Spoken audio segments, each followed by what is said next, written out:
Hi everyone, welcome to eLearnChat, where you always learn something new.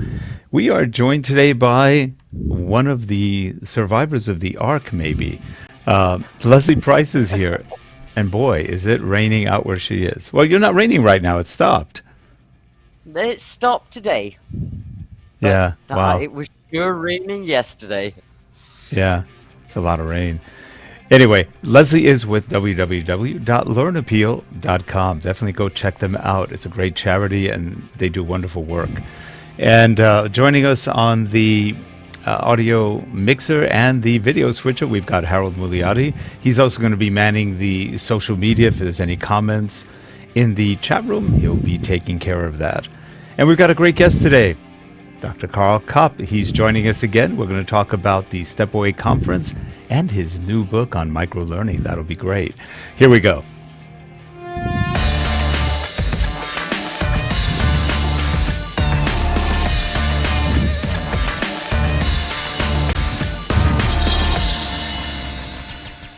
And we are sponsored by back. Relate Corporation. Maybe not. At www.relate.com. Your training and video partner.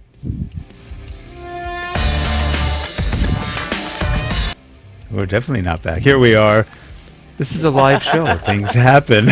Yeah. Well, joining us in that center position of ultimate power is what I have a nickname for Karl, and that is the teacher we all wish we had. And I say that with true sincerity. How have you been, Karl? Great. I've been doing well. Things are going well. Actually, speaking of teaching, I'm just ending my sabbatical, my year-long sabbatical, and I wow. go back to teach in just a couple of weeks. Yeah. Oh, that's fun. So, I didn't know you were on sabbatical. That's cool. I was. Yeah. It was very nice. You know, It'll it's be too bad. it'll be an adjustment getting back. Wouldn't it be nice if businesses did that too? Because it would be. It really recharges the batteries. Is that what you find? It does, yeah, and it gave me time to pursue some really interesting things. Like one of the things I'm looking at is the history of serious games and when serious games actually started, and it's fascinating. Everybody thinks, oh, it's this new thing, but I've been able to trace it back. I mean, in corporations back to the 30s, and then in wargaming back to literally almost the beginning of humankind. It's amazing. Yeah. Yeah, that's when they use real people as pieces, right? And they were done. That's, Right. it was a rougher time then. No, But- no, It was a no, little no, rougher, no, yeah. no, Rick. It came from chess, I know the that. game of chess, or dominoes, or Yep. drafts. And I don't in know what Asia, you call Go. draft. Yeah, Go, Yeah. and there's a bunch. I mean, chess is actually a derivative of even earlier. I mean, it's fascinating history. And then in the 1970s, there was actually a guy named Karl Kapp who wrote a book called Serious Games. So all the people that say, "Oh, 2000s was the big year of serious games," well, actually, serious games started way back when. That's The interesting. game I loved yeah. as a child, which my father actually brought from the US, so it was a US version I had, was the Game of Life. Oh yeah, that was fun. And it was the board game, the Game of Life. And my dad got it. Oh, he must have got it in the 40s or 50s in the States. And he brought it back to the UK.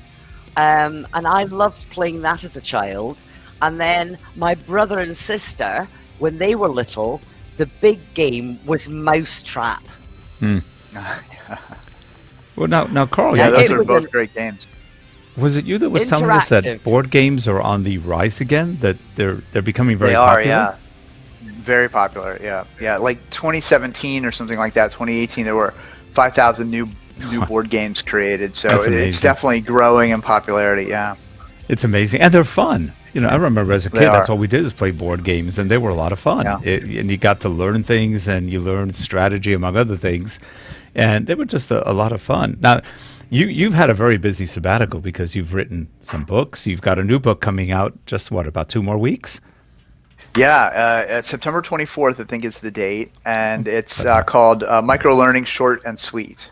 That's So that's a labor of love. People say, well, what are you doing? You're a games person. What are you doing with microlearning? But a lot of gamification uses microlearning. So I started studying, what's the effect of microlearning? How does microlearning work? How do you design microlearning? There's a lot of misconceptions. People are chopping up longer courses into, 5-minute segments and calling that microlearning, which doesn't really work at all. So I really wanted to dive deep into microlearning, and I've actually partnered on this book with someone named Robyn Defelice, who she and I wrote a series of articles for ATD called "How Long Does It Take to Develop 1 Hour of Training?" And so that's kind of how we started working together, and then this book just kind of expanded from there. It's funny when we deal with people, and I'm sure you do too, we all do. They think that an hour of learning is consistent across the board, and then they go, "Now we want a video of Tarzan jumping through the Empire State Building and knocking out King Kong." Okay. Right. And can you do that all for the same price? No. But they all Right. think that what they see on TV or movies and the special effects, that everything's really cheap and easy to make. Some things are, some things aren't. And especially when you're adding video, you're adding a whole mess of things to a 1 hour course. I tell people, look at a commercial on TV. Commercials can cost millions of dollars for 1 minute. Mm-hmm. And then they kind of look at you like, Can I also butt in there? Because what you said a minute ago, Karl, really interested me about what microlearning actually is and how long it takes. Now, that is the bit, I'm also an as you know, I'm an ex-teacher. I taught in what you call vocational college in the States. So it was vocational education that I taught. And a lot of what I taught, to me now, absolutely relied on microlearning. Yeah. I know. I can definitely believe that. We talk about it not being time bound, but being content or performance focused. So giving students, in your case, or trainees or employees, quick, targeted, actionable information, I think is really, really important. Yeah. And we all know from personal experience, sitting in a long, hour-long lecture or all-day class, we tune out.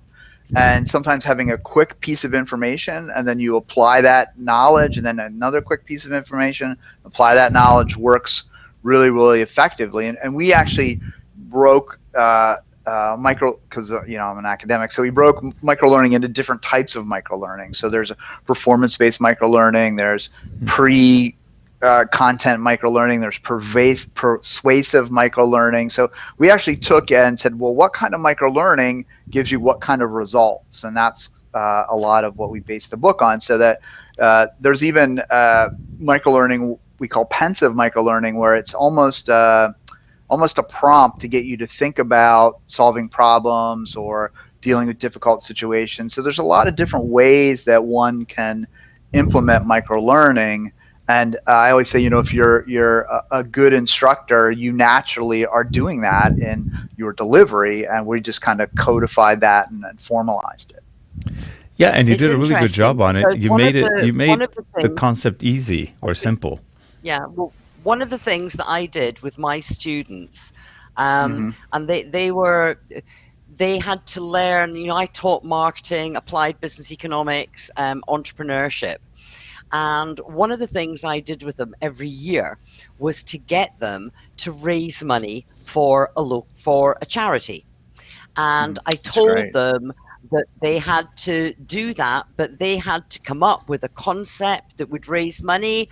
They had to make sure they did everything the right way, that they addressed all the things that they had to do, because there's lots of legal things if you're going out.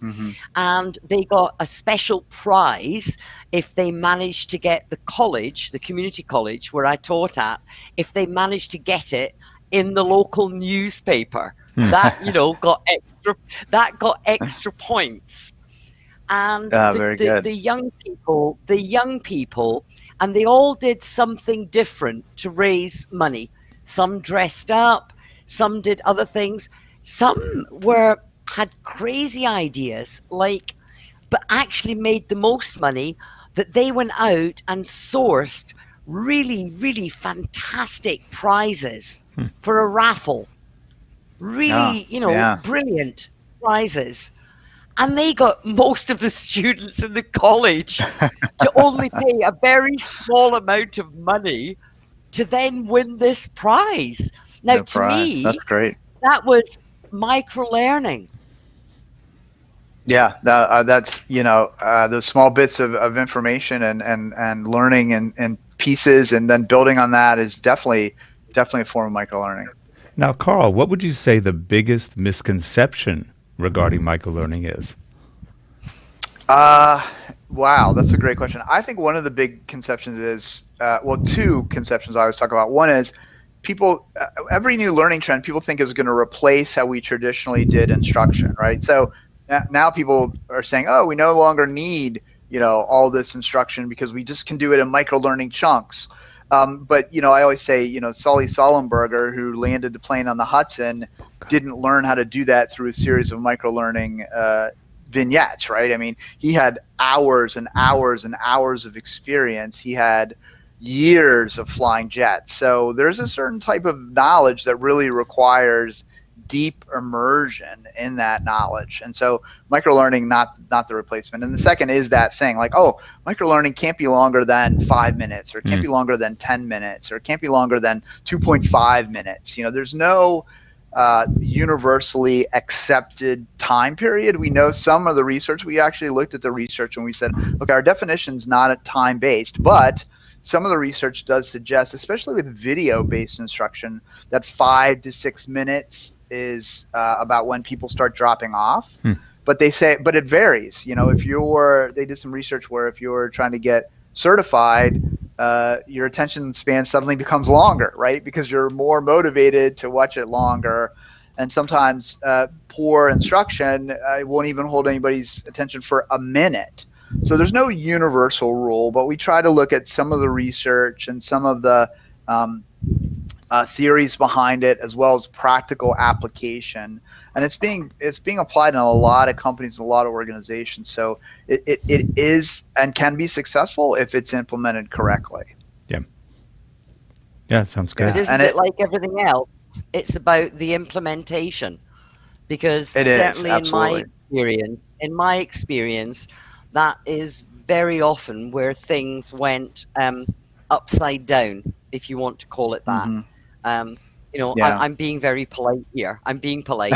Right. But things did go upside down, because unless you actually get the implementation right, no matter what kind of learning program, even if it's teaching little kids how to, clean their feet when they come in the door, unless the implementation is right, it doesn't happen. It doesn't work. Right. I remember that's one. absolutely true. Yeah, and I remember that when as a kid you walked in, you got the door messy, and you got a whack on the head. It's like, ooh, it was micro punishment. So Right. I remember those days. And there's another thing. Now, the book is coming out, like you said, September 24th. Yes. But he was also very kind to give us, in the note below, there will be a discount code, so that you can get the book at a discount. And so that will be in the show notes. So keep your eyes out for that and take advantage of it, because Karl writes some great books. What I like about the way you write, Karl, is that you're to the point. You don't overdo it ever. You just really give good information to the point. You could call it micro writing, but you never skimp on anything. It's just very well written. So thanks for that. You, thanks. And definitely, if you have a chance, look below and click on the book and pre-order it. It'll be out within a month. So that's great. Yeah, it's published by ATD, and we worked out with them a code, because books can be really expensive, and for my students and for others, and say, can we give some kind of discount? So they were generous to do that. And Robyn always says the real organized one. So she kept the book like really organized, and we've got a lot of great templates in there, worksheets in there. So the idea is really to help somebody who needs to design microlearning either at the individual course level or from a strategic organizational perspective. We try to cover the whole gamut. Oh, that's good. Now, there's another big thing going on in your life right now with a couple of really cool people that we all know, Kevin Thorn and Deb Thomas, the Step Away Conference. Yeah, so very excited about that. So that's happening September 23rd through the 26th in Groveland, Florida. And you might be saying, or your listeners might be saying, why Groveland, Florida? Well, in Groveland, Florida is a house where every room is themed after a different game. And the idea behind the conference is, there's lots of conferences where you can get really a breadth of knowledge and information, but not a lot. And they're always hectic and kind of brain draining. So we said, well, what if we did something that was a little bit more low-keyed but more focused? As I said earlier, some learning comes not from microlearning but from being immersed. And so this is kind of the other side where we're going to immerse people in this environment, and they're going to learn methods and methodologies to think innovatively, creatively. We're going to do that through vehicles such as creating learning games, creating learning comics or visual storytelling. Storytelling is really big in the learning and development field, but other fields have been doing visual storytelling for literally centuries. And there's a lot of powerful messages we can learn from applying that knowledge. So the idea is that in this little bit of a cocooned environment, away from the office, away from the hectic schedule, you're going to be able to really stretch your creative and build some creative muscles and creative ideas, and a little bit almost like a mini sabbatical, as you were saying, to get people really excited about applying these concepts back at work, thinking like an innovator, thinking about serious games, thinking about even if you're just creating typical everyday stand-up instruction, how can you make that more interesting? How can you make that more effective and ultimately influence your learners and the organization? So that's what we're going to be doing there, and we're really excited about that project. It was kind of the brainchild. Kevin one day said, "Hey, let's give this a shot," and we brought on Deborah, and we've got some really neat stuff. I'm excited to be there as a facilitator, but I'm also excited to be there as a learner to kind of learn from Kevin and Deborah. So I think it's going to be a lot of fun. Well, one of the most exciting things about what you're doing is also that the people who go there really feed off each other. So the creative juices just start flowing. And that, it's hard to replace that because you don't get that opportunity all the time. So it's definitely an exciting kind of event. And I think you said it was Groveland. It's near Ontario. I'm sorry, near Orlando. Orlando. Not too far. Yeah, not too far, yeah. Yeah. And the neat thing about it too. Go ahead. So it's also interesting that a lot of people in e-learning think of gamification as being, it's another e-learning word. It's a word that e-learning people or L&D people have invented. But if you think, you've been talking about history there, Karl, the history of games goes back hundreds, thousands of years, and that is the way we've always taught our children. Always. So very interesting. In my research, I found that in the States, in the late 80s and early 90s, there was an educational back to basics, because in the 70s, there was some stat, 97% of all business schools were using some type of simulation game in their learning. And then in the late 80s, early 90s, there was a big back to basics and games got pushed out. In fact, at one point in time, one of the critics of games early in the 70s said, all these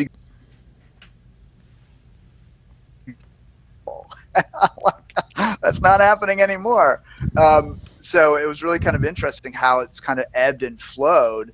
But if you want to get nonlinear thinking, if you want to teach people about prioritization, resource allocation, difficult decision making, games are a great tool for that. Yeah, absolutely. And I'd say we've done it since we were children. When we were talking last week We never quite got on to the topic of Lego, but look how many of us played with Lego when we were children. And at the end of the day, yes, Lego is building, but it is a game. Yeah. It is a game. And absolutely. And if you look at how people from kids to adults react to working with their hands, doing something with their hands, it totally changes the energy of a room.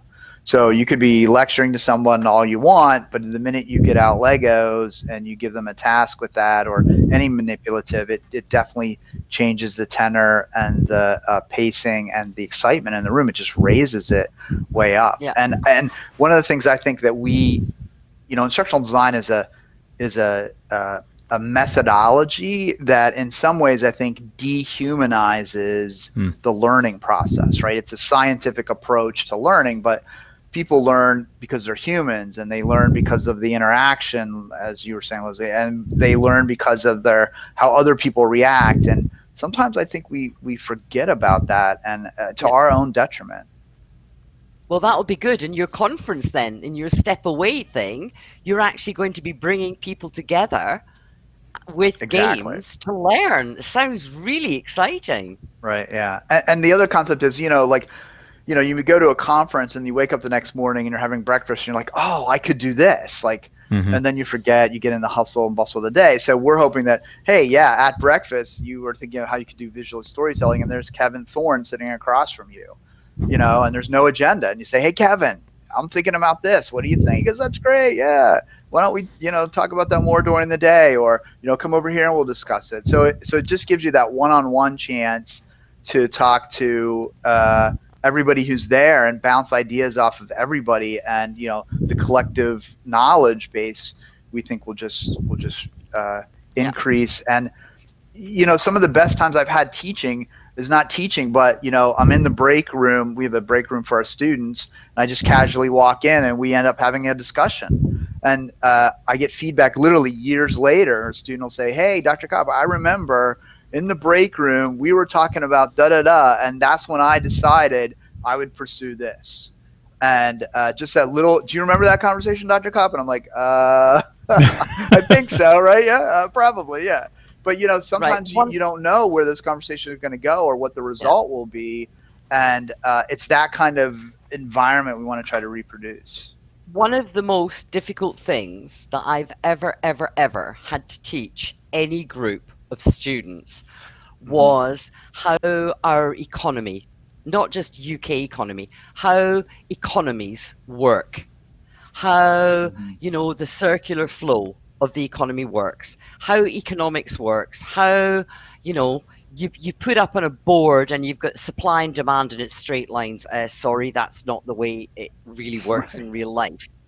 And you've got international things that go on, and you've got all kinds of things that come in and sideline you.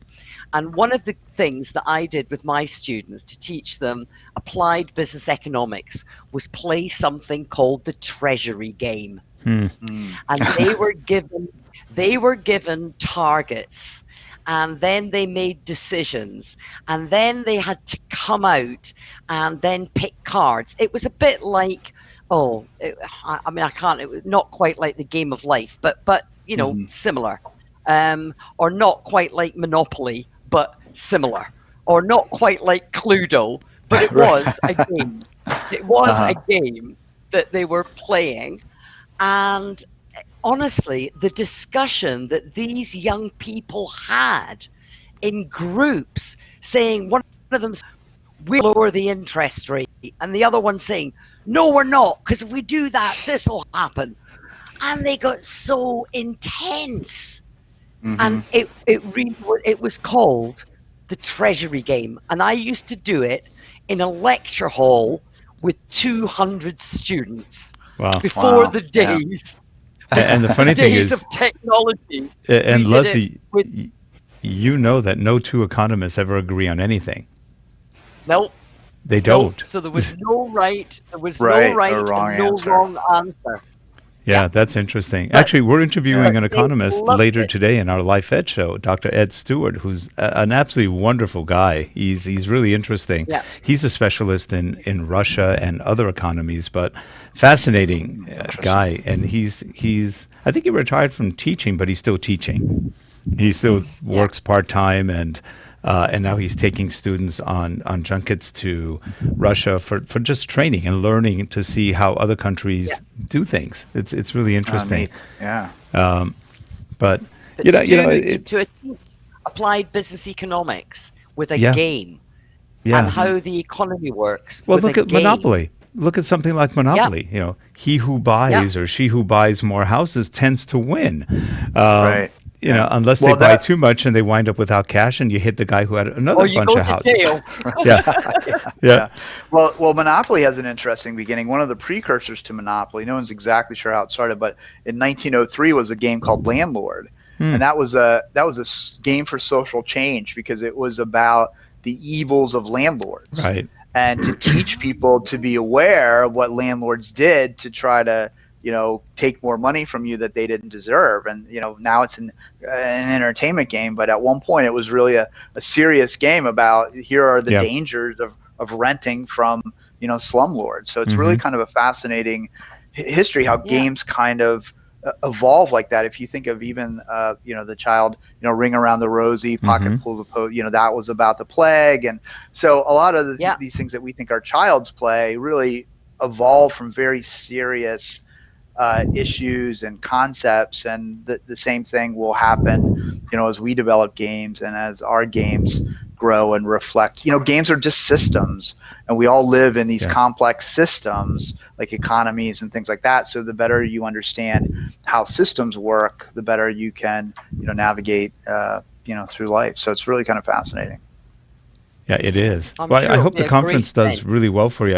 I'd love to have you come back on and talk about how it went, how what people got out of it, and because this is pretty much kind of a first-time event the way you guys are doing it, and you couldn't have chosen three better people. You got Kevin Thorn, who's just a wonderful human being. He's a great guy. If you haven't met him, he's always at the shows. He's just a wonderful person, and Deb Thomas she's a lot of fun, and she's really bright and a good programmer. So it's another one, and then there's you. Well, we won't talk about you. Not we'll talk about you behind now. Just joking. But seriously, you guys are all three of you are great in what you do and have a way with people, and that that's important. You haven't lost that touch of staying with people, and that's good because that makes for much better transference of knowledge and information and everything else. So. I think it's great that you guys are doing this, and again, if you're watching and you haven't heard about the Stepaway Conference, go look at what is the website on that? Yeah, so the website is actually Stepaway. Stepaway.com, right? Yeah, Stepaway. Yeah, stepaway.design. .design. Got it. Yep.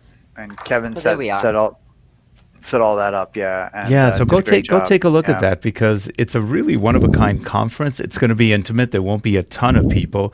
What do you have the limit to? 20 something, right? 20 people's the limit. Yeah, and so 20.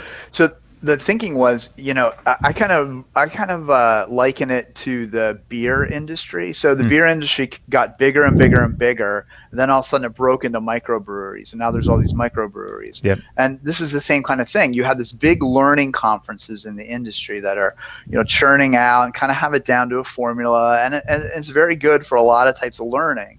But then people are saying, well, wait a minute, I want a little bit more in-depth knowledge. I want a little bit more one-on-one. I want to spend more time with Kevin and Deborah than just listening to them for an hour and asking one quick question and giving my card after a conference. So this is that attempt to get that in-depth. And the interesting thing is people aren't really used to those kind of conferences. So educating people about what this conference is and what it can do for you and the value to your organization is a larger lift than kind of what we thought it would be. But we're getting traction, and we're already thinking about next year. And we've had lots of people say, "Hey, I wish I would have known about this sooner. I'm going to do it next year." We have a bunch of people say, "Let me see if I can get." We have a couple companies right now thinking about sending a group of people for that kind of setting. If we do that, unfortunately, we'll be closed out pretty quickly. So if you're interested, you may want to hurry up. But that'll be interesting as well, to get people out of their corporate setting into a setting where you can be innovative and creative together and hear outside voices and get outside input on what you're thinking about from a, and the other neat thing is we've had people from different industries, law, we've had people from manufacturing, so it's not just learning. So you're going to get a real diversity of thought and opinion, and see how lots of people would apply the concepts that we're teaching in different ways other than just learning and development. Well, maybe you could do them in what they have in the UK. Sometimes now, what's growing in popularity is what they're calling meetups.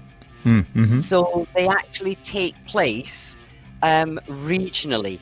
So people aren't always having to travel to London or to Manchester or to Birmingham. They're having them in different places. And that too can help bring down cost, in terms of accommodation and travel. So maybe you could actually have them that they are more regional. Yeah, that's a great idea. Well, anyway, that music means our time is almost up. We're going to have information on the show notes for Karl's book, the new one coming out in September, as well as the Step Away conference. So definitely go take a look at that and sign up. Buy the book and sign up. Do both at the same time. You'll enjoy it. Karl, as always, thanks for coming on, and thanks for sharing. Thanks for having me. All that you do. Yeah, great to see you again, Karl. Thank you. Good to see you, Lesley. Yeah, And Lesley, it's always great to be here. Always fun. You guys are great. Yeah. But we'll see you guys next week on eLearnChat. Take a look at the show notes after the show. Take care. Bye-bye. Thanks. Bye, everyone. Bye-bye, everyone.